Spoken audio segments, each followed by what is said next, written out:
A very good evening to you and welcome back to West Ham Unofficial as the Premier League Roundup show. I've had a bit of a break, but we are back. My usual panel joins me. Josh, how are you? Not too bad, thank you. How are you? Yeah, all right. Sean, how are you, mate? You all right? Marvellous, mate. Marvellous. Marvellous. Well, we're here to round up game week 23 of the Premier League. It's been a record-breaking game week with 47 goals scored. That's a Premier League record. That record has stood since 2020 in game week 2 of that season, where the record was 44 goals. And, of course, we've still got a game to go tonight where Man City head to Brentford. Of course, Brentford, who did the double over the champions last season. So we've got plenty to get through. And we'll start with the Saturday lunchtime kickoff. I thought you had it done at 2-1. I even turned it off and left, Sean. But right at the end, Everton grabbed a point. Everton 2, Spurs 2, Sean. Yeah, it was disappointing. It almost felt like a defeat to lose in the end. The last few games, Tottenham, they've been playing really well in patches. Like they haven't. I've never thought they were in total control of the game. I think we beat Brentford, didn't we, last week? We let Brentford have a few chances as well. Yeah, it's a bit of a frustrating couple of games, really. But it's a funny time of the season for us because we've got some players playing brilliant. We've got some players coming back from injury. Some players coming back from Africa. Some players still in Africa. Some in age. So we got a bit of a couple of new players trying to integrate as well. So we got a bit of a mishmash going on. Like Maddison, he's playing well, but he's come straight back in and started 2 games in a row. It's funny because him coming back in a team has made Bentancur look a little bit rusty, maybe like he was rushed back, which the manager did say a while ago that he maybe you won't expect it for another 2 or 3 weeks. So it's a bit of a strange time of the season, really. I think I said a few times. I think we'll probably finish the season strong. So it's almost like we've got to get through the next couple of months. But it was disappointing to lose. Obviously, Everton targeted Vicario with this corner technique. I've had a look at it and I've thought about it a little bit because it was only 2 weeks ago that a lot of people were saying he was probably the best keeper in the league so far this season. And I wouldn't disagree with that. And I don't think a lot has changed. I think what it is, Man City, they got sort of a bit of a lucky goal, really, which knocked us out of the cup. But they didn't target Vicario. It just happened that they collided in the box. Of course, Sean Dyche spotted that. He's another dinosaur coach, old school coach. And I was looking at it, and I don't think it was a free kick, a free foul, the goal. I don't think it was. But then we got a couple of free kicks not long after that when he did something very similar. Yeah. So I was wondering, do you know when these things often happens to Tottenham? This does, because for years we've said about keepers being overprotected. But I was watching some of the slow mos and that, and I was thinking to myself, if teams now know what they can get away with on the keeper, are we going to see it more often on other goalkeepers? Just because I don't think it's a Vicario thing. I think it's just someone can see now, right, you can block the keeper. It's up the keeper to come through you. So that hasn't always been that way. So wouldn't surprise me.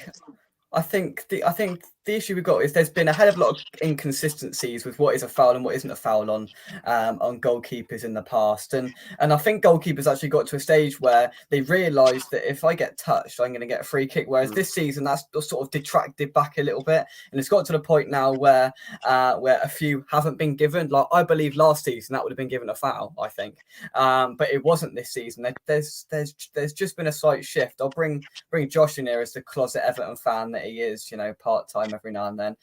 Josh, did you think it was a foul? And any comments on the game? Yeah, I thought on the game, I thought the point was probably a fair result in the end. Thought Everton give it a very good go. Usually a Dyche team, when they go 1-0 down, it's normally game over. But as for the corner, it was quite a good tactic, I thought, Everton targeting the keeper, because it's a big team, and if you just put them on smallest man, the keeper, probably is going to work. No, I didn't think it's going to be a foul. It was a foul, to be honest. You see, these days they are usually given, but I do think goalkeepers are far too overprotected now. Usually any touch on the goalkeeper is a foul. So I'm glad to see that wasn't a foul. Although I think they've definitely been given as a foul before. That's all I'll say in this day and age. But for me, there's not too much wrong with that. But I've seen a few against Villa that have been a foul for that.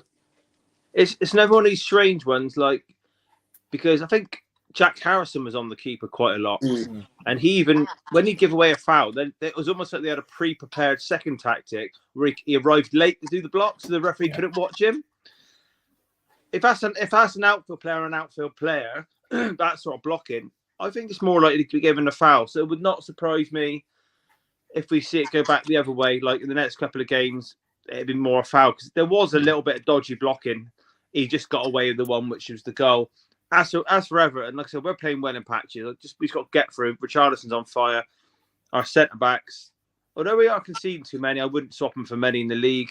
I think I just read that Van der Ven's the fastest player in the Premier League this season. He is. If we don't get success soon, he's one of 2 or 3. That'll be one of the biggest clubs in the world. I mean, no doubt about that at all. I don't think I'd swap him for many in the league. That's for sure. Everton, I don't know. They just stink the place out, don't they? Really, they got to do what they got to do. I don't blame them, but it was just such ugly football. And do you know what I mean? I'm a bit of a football snob in that respect. It was long ball. It was diagonal balls. It was set pieces. They got a point.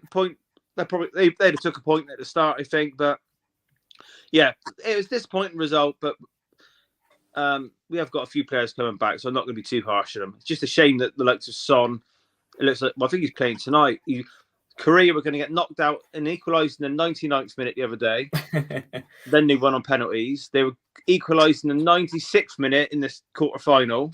And then Son scored a world-ever free kick. So he would have been home for this Everton game if they'd have blown up a minute earlier. But that's it gets to the point where you sort of like, you hope they lose the minute we're gone, and you hope they lose so you get them back as soon as possible. Oh, yeah, I don't care for any national team at all over in England. No, I couldn't care less about our players playing for any. I can honestly, that means nothing to me at all. I won't cheer on a Tottenham player in a Korean or a German shirt or anything like that. That's just not my style at all. But yeah, we can move along. It wasn't a great point, but we didn't lose, and we're still a little bit ahead of schedule on the Ange sort of plan, a little bit. There we go. Evening to everybody. Michael, I hope you are well. Terry Newsham, hope you well. Sean still playing on that yoga mat. Yeah, I can sort of see that's a bit of a yoga mat. Is there any padding behind that, Sean? Do you do your yoga on that? I've been thrown up to the bedroom tonight. This is the and we can't afford light bulbs. The main light's still out, so I've got the little lamp. There we go. Council tax is going up. I can't afford lighting. Exactly the things you've got to do. Right, let's move on to St James's Park next. Where at one point it looked like Luton were going to grab all 3 away from Newcastle, but they managed to get things back. And at one point, I actually thought they'd go on and win the game. A crazy game of football. Josh ended Newcastle 4, Luton 4. I don't know where you start with that, to be honest, but I'm going to let you do it.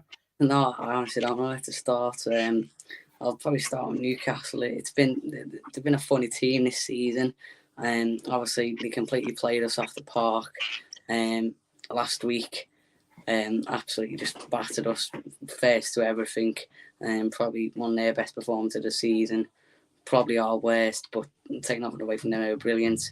And then you think Luton at home, obviously Luton again also battered Brighton the week before, but you'd still probably think Newcastle at home, they'd have a good chance against them. But though Luton, fair play, they're absolutely competing. And if Forest and Everton do get the extra point deductions, which is looking quite likely, then I probably would give them a chance. They're just looking better every week.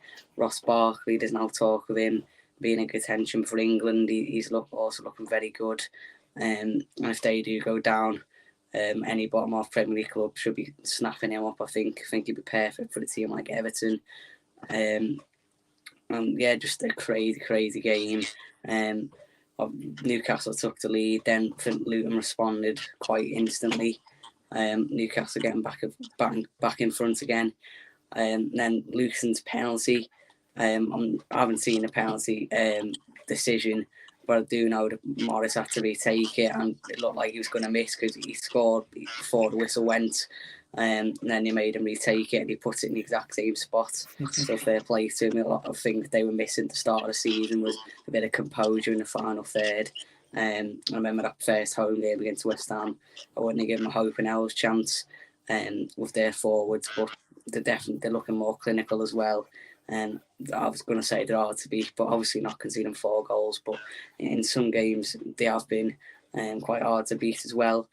But they've also got that bit of creativity with players like Barkley in the team now.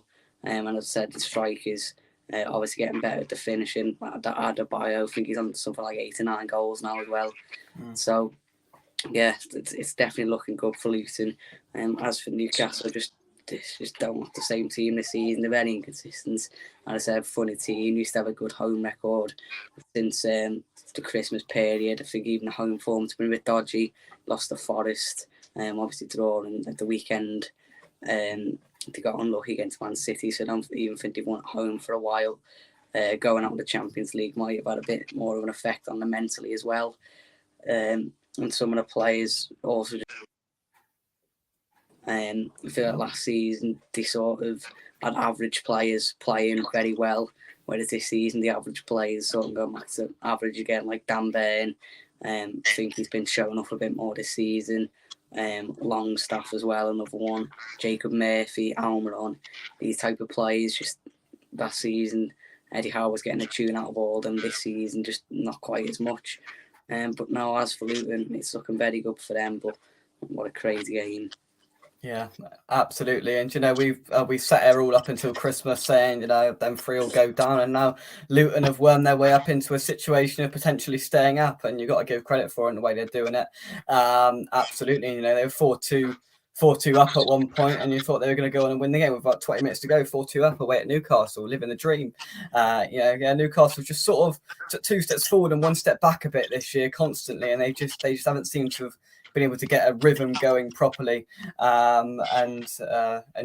think that's probably reflected in their league position. Right, let's go to is it the M23 derby, or what they like to call a derby? Brighton 4, Crystal Palace 1.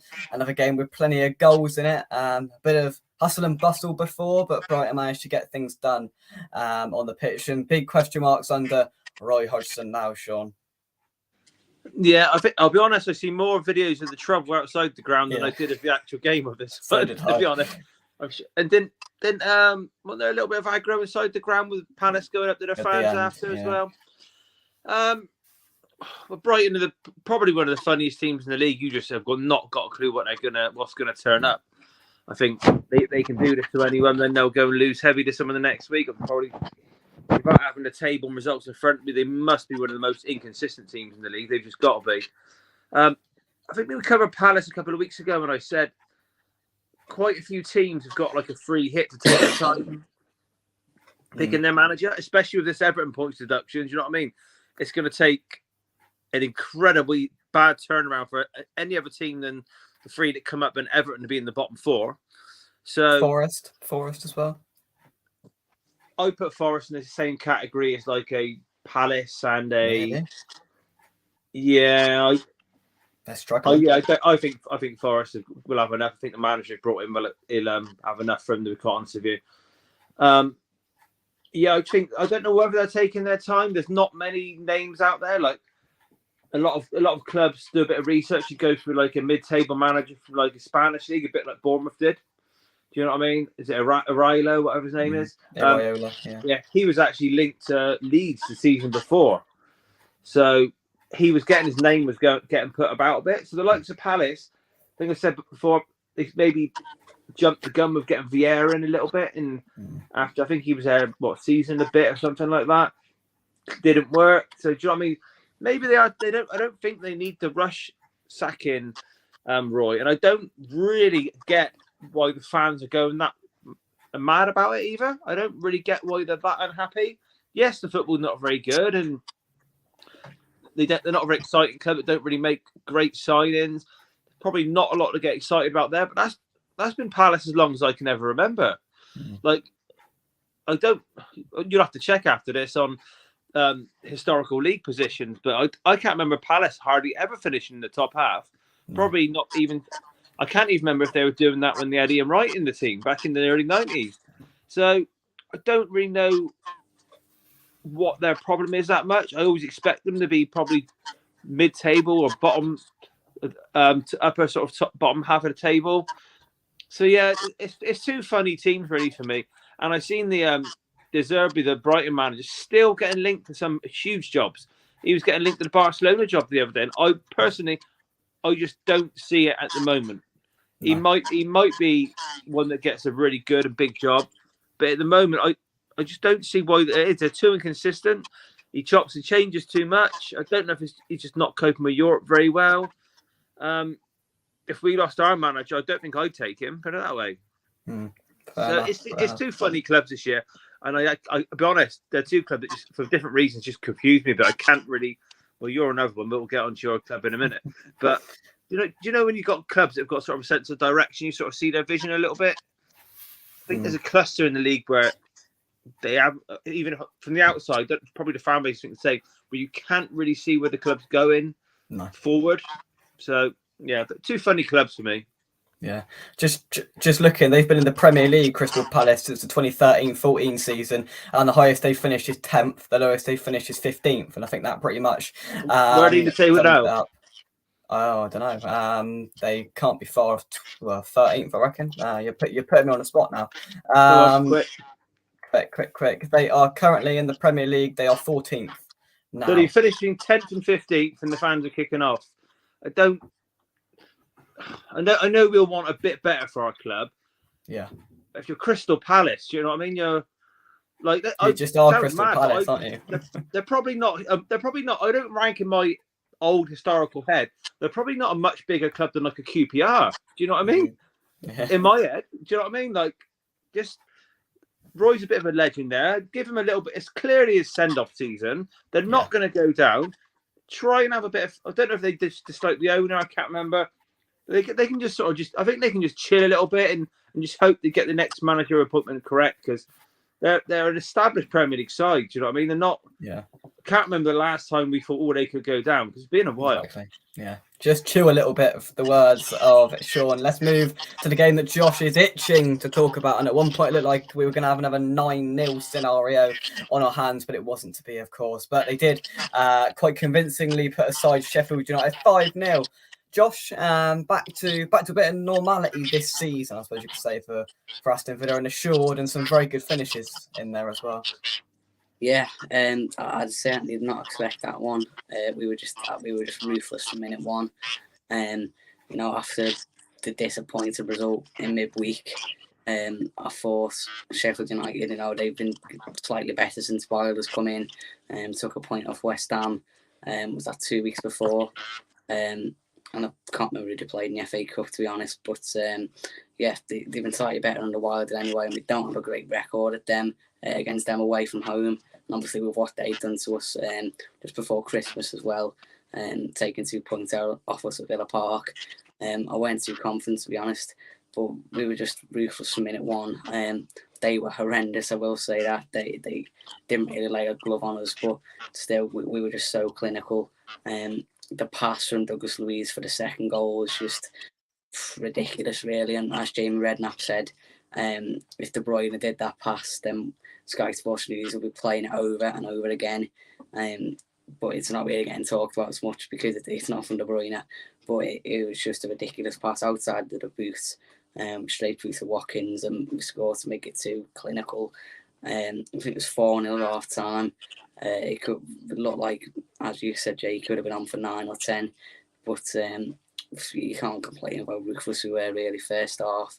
We need a result like that, because I think since that Sheffield United game at home, where we had a chance to go top, we haven't really looked the same team at all. We've been quite poor, and it's either since that one or the United game as well. Don't think that had a great effect on the team mentally, and since then we haven't really played well at all. We just about squeezed past Burnley at home, drop points at Everton away, just about squeezed past Middlesbrough away in the cup, and then I think a result like that Newcastle game at home, that was coming as well. So we needed just a performance like that to get back to winning ways and get back in the top four. And yeah, just ruthless again, which we haven't seen enough recent weeks. Ollie Watkins as well, I think he's now the top, more assists than anyone else in the league, which is very good for a number 9. I think he's definitely a perfect replacement for Kane for England when he goes, because he can assist and score. He's good all round centre forward.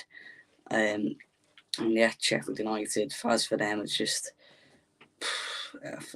can't really see much hope. I think, I'd say, under Wilder, the performances have been getting gradually better. You think, maybe they can get a few more 1-0s at home. You never know, but no, I think they've been just awful, really. And the signings as well just shows no ambition. I think on deadline day, they got Mason Holgate on loan from Everton, who couldn't get a game in the Championship.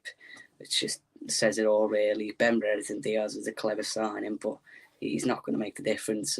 I've said it before, what do you expect when you come up and sell your 2 best players and don't really replace them? I don't really get what the owner was expecting. Yeah, I think it's just, I think I reached a sense of almost a little bit sorry for him, to be honest with you. When all them goals were going in, and of course, Josh, you wouldn't have felt that. But I said when it got 3-0, I went, if I lived in Sheffield, I'd be going home. And both 4, quite a few were leaving, as the Sky camera showed on Saturday night. And yeah, I did feel for him a little bit, because it must be not much fun. And we live quite near on Southampton, and I've had a lot of Southampton fans say they thoroughly enjoyed this year, being out of it. No VAR, going to different grounds, winning most weeks.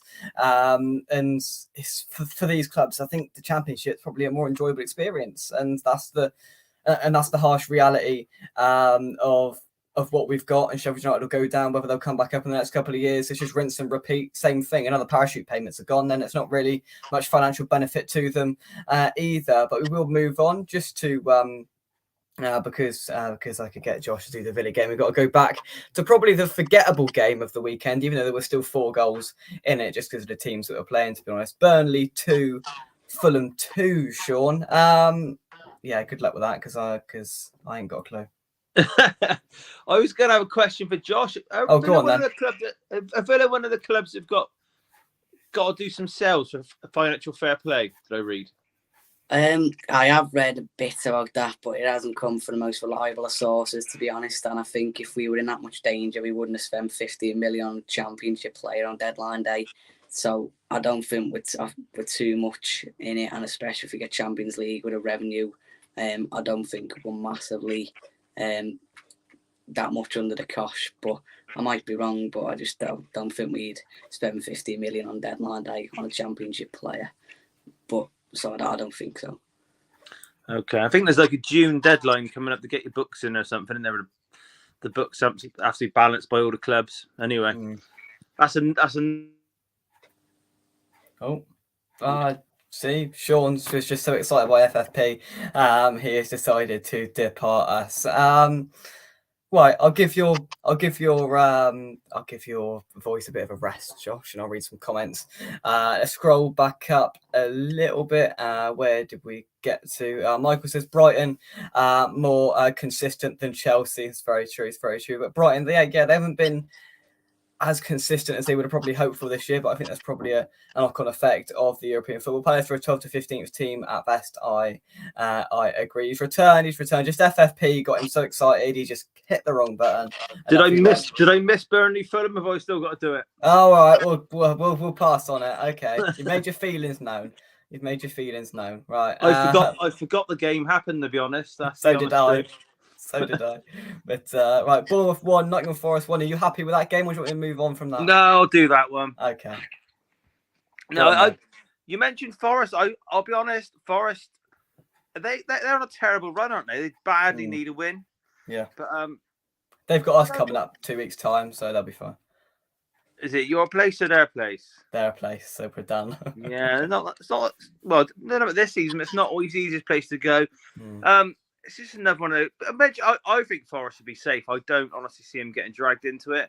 I think Luton are having a little bit of a spurt, and I think it's been a deserved sort of little run for Luton, because they've run a couple of big clubs very close at home. But they've just run out of steam, or got very unlucky, and gone down with some very late goals. But I just a lot hinged on this Everton thing with the point deduction. And that'll depend whether the likes of Forest get dragged into it. I know Bournemouth got a bit of a hide in the other day, didn't they? But I like the football they play. I do like it. I like the style. I think they got some nice little players. I think Forest got enough talent in the squad as well. I think Forest probably, if I was going to have gone Forest, I'd say they'd stay up this year, because I watched a lot of Championship football this year. If there's like when was there a game? A couple of times there's been a Championship game on the same time as a Premier League game, and I've watched a Championship game. Because depending on what teams are on, it can be a more enjoyable game. But I still, even though the 3 teams that went down last year from the Premier League, if the 3 of them come up, I still see all 3 of them struggling. There's not a super team that's going to go and blow everyone away or blow the bottom half away. But I see Forest getting sucked in maybe next season into a deeper battle again. Maybe with a Brentford. I watched. I know we're going off track a little bit. I was just talking about the future a bit. When Tottenham played Brentford the other week, I was shocked how just dirty and unattractive football Brentford were trying to play. You know, you sort of play the anti-football to grind out a result and all that sort of thing, and a bit of the dark arts. I never thought Frank and Brentford did that. So it actually surprised a lot of people how they approached that game, trying to influence the referee a hell of a lot. So I looked at that. We mentioned the likes of Forest, Brentford, Bournemouth. They could get dragged into it next year. Like I said, I like the manager. The danger there is if you bring in a manager. I think was he at Sociedad in Spain? I might be wrong. Something like that, wasn't it? Yeah. Yeah. He had them up around the. I don't know if he got them in the Europe. He had them like around the 7th, 8th spot, and that sort of started getting the attention of Leeds and people like that. The problem with teams like that is if he gets Bournemouth at the mid-table, your other teams start to look at him. Your West Hams might look at him. Things like that. Do you know what I mean? So then you get stepping up a little bit. And then when other teams start losing, it's just part of the chain, isn't it? Do you know what I mean? If they lose another man, they got slated for getting rid of Gary O'Neill. But I actually think it was a very clever decision. It's worked out. I think it's worked out quite good. Not saying Gary for all parties, because Gary O'Neill's having a whale of a time at Wolves now, which we'll come to later. I'm not saying he's a bad manager. I'm not saying he's not doing well there, but I think the Bournemouth manager, I think he could be quite good going forward as well. I think he could have a good future. He does impress me. He sort of plays expansive football, doesn't he? Like, a bit like Andrew, I suppose. Like, he's going to play out from the back. He's going to take risks. Again, it's a bit snobby. There's loads of ways to play football, but it is sort of football that we want to spend our money on. Let's be honest, isn't it? We want to see lots of passes. We want to see a bit of risk. We don't want to see our fullback scared to get over the halfway line. Do you know what I mean? It's the sort of football we see, fans really deep down is what we want to see. So, yeah, I like Bournemouth, but yeah, next year I'm always thinking next year what's going to happen. I always speak to my Leeds fan mate, and I said if you come up, you're going to be bottom 6 next year, no matter what. But then it's picking the other 3. But yeah, it's a bit, to be honest, it's another forgettable game. It's easier if I just waffle about other stuff, isn't it, really? Yeah, fair enough. Fair enough. Right, next up, let's go to Old Trafford.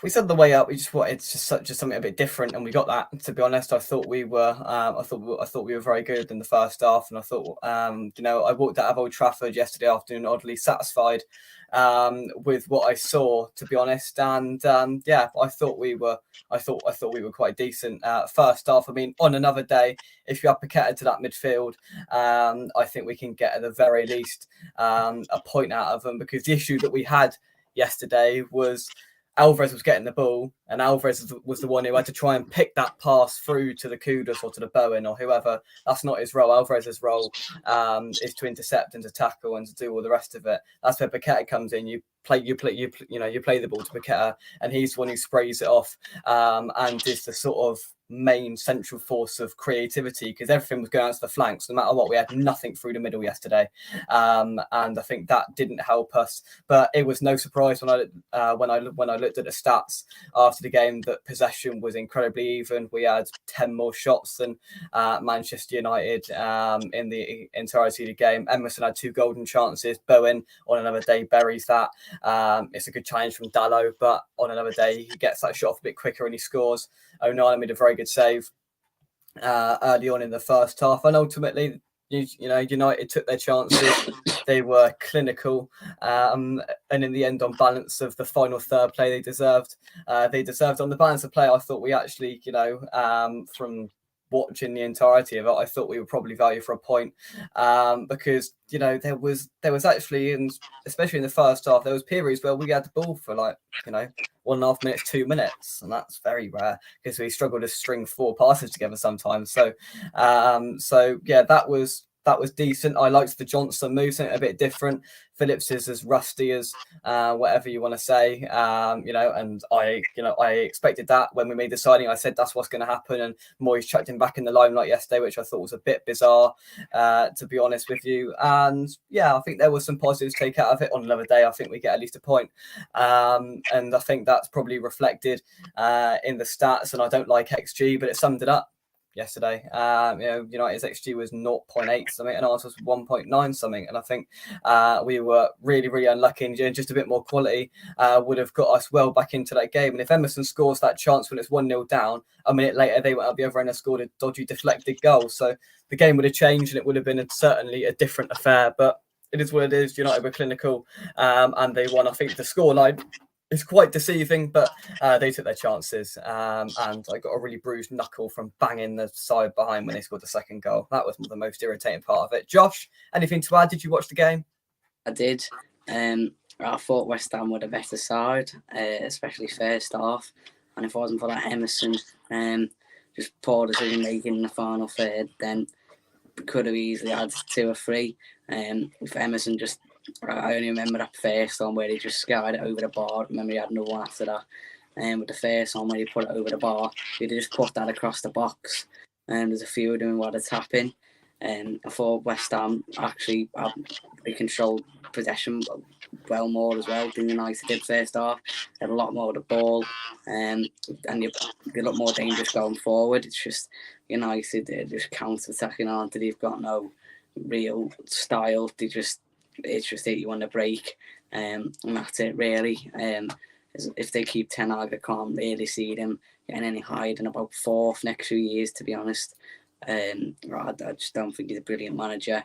How he sees out games isn't great. Obviously, they got very lucky in the Wolves game, as per usual. I've Johnson in midfield as well. I think he definitely looks a much better player. I think he's a fullback. He had a cameo against Sheffield United in midfield. I watched that one as well. He looked a bit better. So that was good from Moyes. But you can tell they missed players like Paqueta, just a bit of creativity in the final third. But for United, I still not too confident in them, to be honest. They've got a few good young players. Mainu, he's going to be very good. People rave about Garnacho and Højlund. I'm still not convinced, to be honest. They are young, but I'm not fully convinced by them. But no, I thought West Ham were quite unlucky in the end. Yeah, and I think overall it was just frustrating because of how distinctly average Man United are. I didn't think they were anything special, and yeah, on a couple of occasions, they broke away in blistering fashion, and got some pace in there with Rashford and whoever, which was good for them. But apart from that, I mean, there was quite a few passages of play in the game where we had the ball and we had a couple of corners and we were going at them a bit, and there was no response coming back. We were getting the ball again, and we were just coming again, and you very rarely see that. And I've very rarely seen that from West Ham. It's the irony of it. That's probably the best we've played in 2024 so far, and we came away with nothing. We came away with a point in every other game we've played. So look, it is what it is. Sean, I'm sure you're itching. I've just had to mute you because there's been a bit of background feedback, but I know you're itching to say something, so you've got a minute. I'm going to say what I say every week. I think you're just a bit of a confused fan base at the moment, and I've thought it for a long time. And I think your manager's probably just as confused. You either play dull and you maybe win scrappy and everyone moans. You sort of get a bit more and more. And at the end of the day, a 3-0 defeat's a bad result. And that's the black and white of it, really. I think as a fan base, you're not really sure what you want, I think. So, I know you're still split on the Moyes. A lot of people want them out. Some people want them in. Do you want style over results? No one can really work out what they really want. So I just think you're very much in limbo as a fan base. That's the general theme of the club. That's what I get from the outside. As for the game, I did think you were reasonably good, but I kept reminding myself is United aside, even at Old Trafford, which is awful for their own fans, they don't mind you having the ball really. Do you know what I mean? They're not bothered. Ten Hag's not the sort of manager like a Pep or a Klopp or an Ange or an Arteta at home where they want to go chasing you, get the possession. They're not really that bothered. So it was one of them strange sort of games really. And one of my worst stats I hate looking at. I'm not a fan of XG, but it's total shots. If you have 20 shots on goal and you have 4 on target, your best bet is to not talk about who had the most shots. You brought that up the other week when Tottenham had 30 shots on goal against somebody, Sean. So I'm going to bring it up. Yeah, we probably had about 10 on target though. Well, the thing is, I don't know. You don't know yourself what you want. I know you don't know what you want. I do know what I want. I do know what I want. I want a clean slate next season. That's what I want. You want attractive. Well, most football fans from teams that aren't right at the very, very top and expect too much want to watch attractive football and probably win more games than they lose or draw. That's what you want. And if you're not getting one or the other, you're going to be a bit disgruntled. It's as simple as that. I can tell you that myself. We've had Mourinho and Conte as manager, and we've been winning games and getting the cup finals and getting in the Champions League. The fan base still wasn't 100% happy because you can watch the football for an hour and think this is dross. So we've been there, but you're going through that transition period where you're just a bit confused. And I look at your team and I think you could have to have a massive overhaul, even though you keep buying players with a new manager. That's the problem. Because I look at your defence. I know Emerson's been playing quite well, but I don't think you get your fullbacks forward as most teams do. I think I'm right in saying that. You need probably 2 or 3 centre backs because Al-Zuma's still playing. I've got no idea. Honestly, he just doesn't. He just doesn't look like he looks like he should be retired. How he's moving about the football field. And I think Ogbono's about 40 and probably doesn't move any better. So I just think you're in that transition period, but you're sort of ticking over in your forward players, getting a few better ones here and there. But then you probably know as soon as you get a good one, you're going to lose one in the next window. I just think as a fan base and probably as a club, the owners, you need a bit of direction because I think you just look a bit of confused fan base and a confused team at the moment to me. Yeah, I think that's fair. Terry says Emerson had too much time to think about that first chance. You could almost taste the panic. You could. It was like an Antonio, like he had a sort of 5 seconds to contemplate what he was going to do. I just turned around on it to Terry and went, "Oh my god, what's he done that for?" Sliced it. And it wasn't even close in the end when I watched the highlights back a little bit earlier on NWO. Thank you very much indeed for joining us. Of course. For a quick visit to the Old Trafford cricket ended up being the highlight of the day. It was very good. It's very good. That probably was the highlight of the day in the end, actually, and the coffee on the way up.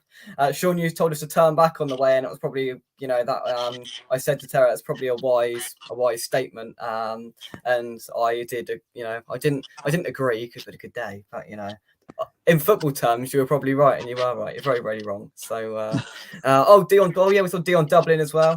He was having photos of Man United fans. And, yeah, we saw the Munich anniversary memorial thing as well, of course, because that's the anniversary for that is tomorrow as well. But yeah, we saw Dion Dublin. He was having photos, and along the corridors to the stairs or whatever, and all that crap. But yeah, right. Let's move on. Chelsea 2, Wolves 4. Josh. Well, that was quite amusing. Yeah, it was very funny. I've been hearing rumours today that Chelsea is set to sack Pochettino. I'm not sure how true that is. But they can't sack him because they're going to get FFP. Yeah, I think we've got to give him to the cup final and then to see what happens there. Even then, I probably still wouldn't sack him. It's not really his fault. It's just I thought it was clicking a few weeks ago. Obviously, they absolutely battered Middlesbrough in the second leg of the cup. I think they got a couple of good results together in the league over the festive period, and then it's just showing how far away they were from Liverpool the other night. They are utterly dominated, and then you think they bounce back against the bang average side at home, but to just get again torn apart. It's just a young team who just. They're good in glimpses, but again, it's just another one. I don't really see what they're trying to do. they don't play the best of football. They don't really press well. I just again, it's a bit like United. I don't see an identity. I can still see light at the end of the tunnel because it is a young team. But right now, it's just I really don't see what they're trying to do. I don't see a system. I just don't get it. And then the one about they can't find a striker. Well, that trophy Fofana, they loaned him out to Burnley, and he got 2 on his debut, in a comeback draw. So, which just sums it up really. He's out on loan fighting for the last Burnley when they haven't even got a natural number 9. So that just sums the club situation up really. Apart from Palmer, I think they're all just inconsistent players. Sterling, I've always thought is a bit overrated.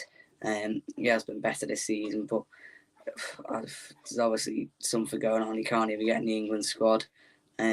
Palmer, I do rate, and apart from that, Chilwell, he's another one who's always injured. Reece James, again, he's played off 5 games.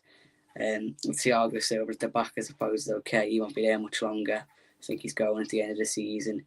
And he's about 40, and he's still one of their best players. They've got, and I don't even know who they've got in goal now. They used to have Brighton's number 2 in goal. And now I'm not even sure. I've never heard this fella they've got in now. Gallagher, they've made captain, but yet they're still trying to like flog him to Spurs in January. I really don't get what's going on. As for Wolves, fair play to them. Gary O'Neill, although I agree with Sean before, Bournemouth, it was I think it was quite a clever decision. Getting in Iola in, a good young manager who plays attractive football, better for the future. It was a gamble, but it looks like it's paid off. From Rayo Vallecano, they got him from, not Real Sociedad. Gary O'Neill, again, he's a very good manager though. They don't play the best of football, but you know what you're getting. It'll be solid. They're hard to beat. They've got their type of players for it, like Craig Dawson, for example. And they've massively overachieved. Most people, including me, said Wolves will be fighting for relegation this season. And I think they're only a few points off Europe now. So fair play to them. They've got a couple of really good players still, even with all the ones they've sold, like Pedro Neto, Cunha, and very dangerous players. So, yeah, fair play to Wolves. But as for Chelsea, I think they're back in the bottom half now. I just really don't see what's going on there. Chelsea back in the bottom half. The fact of the matter is that Poch inherited an absolute mess, and a mess doesn't even cover it, to be honest with you, and it's not just on the pitch where they're having trouble. It seems like an absolute mess off it as well financially, and we could be here all night discussing the problems with Chelsea, but I'm just going to smile and go, it couldn't have happened to a nicer club, could it? So we'll leave that there. So it sums up Chelsea. Everton beat them 2-0. There we go. Michael says Chelsea need to sell 100 million worth of homegrown players a season to avoid FFP. Hence, they were offering players in the window. Do you know what? It's a complete shambles, to be honest. And yeah, I'd be fearful of the consequences if I was a true blue, but I'm not. So we're going to laugh about it. Right, let's go to Sean's favourite club. Arsenal 3, Liverpool 1. The bus parade was a little bit earlier on this afternoon around North London, and yeah, I mean, at least Arteta did his 10,000 steps for the day, Sean. Yeah, is it just me? And this is not as a North London rivalry thing. Is he the most unlikable manager in the league? Is he? He's just a bit of a prat, isn't he? Is he though? 'Cause one of them. I still think there's worse. We just find him insufferable and cringy, and we just laugh. Honestly, I find him atrocious, and like he's like clock levels of spoilt brat loser as well. It's just all about him a bit too much. You know what I mean? I don't have a massive hatred for Arsenal as a football club. The fact that he's there and the fans seem to worship him probably makes it a little bit worse. I think after watching this, like I said, I think the top half of the Premier League has improved this year from last year. I think going back to Newcastle a minute ago, I think where they are this year, Newcastle, is probably where their level of players should have them. I think they overachieved massively last year. And I think the few of the teams this year that have improved a little bit, I think we're getting a more truer Premier League table this season. But when I watched that yesterday, I thought, this could be the easiest title that Man City ever win. I watched it and I thought Liverpool's lineup just screamed transition. Do you know what I mean? Like Salah's probably going at the end of the season. You looked at I think the three midfielders they played, I think they had 3 out injured. Van Dijk's in his 30s, contract running down. The whole lineup just reeked of transition, a bit disjointed. And it took them almost to gift wrap the win to Arsenal to get the 3 points. It was littered with lots of mistakes. I didn't think it was a classic by a long stretch, to be honest with you. No. And Liverpool are still top, aren't they? I think so.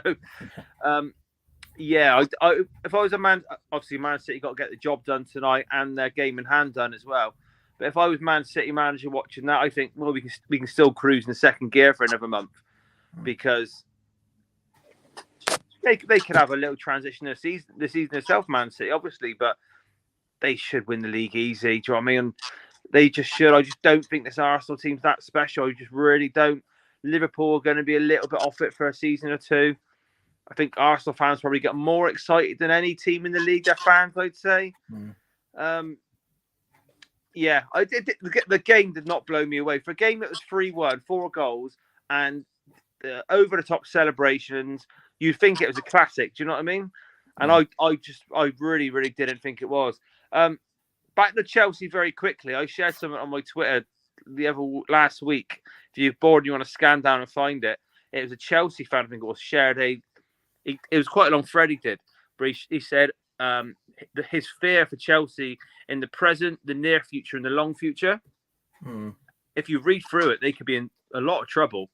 Yeah. Like even you said about injured players in the present day, their captains Reece James and their vice captains Ben Chilwell. Do you know what I mean? Neither of them can get on the field.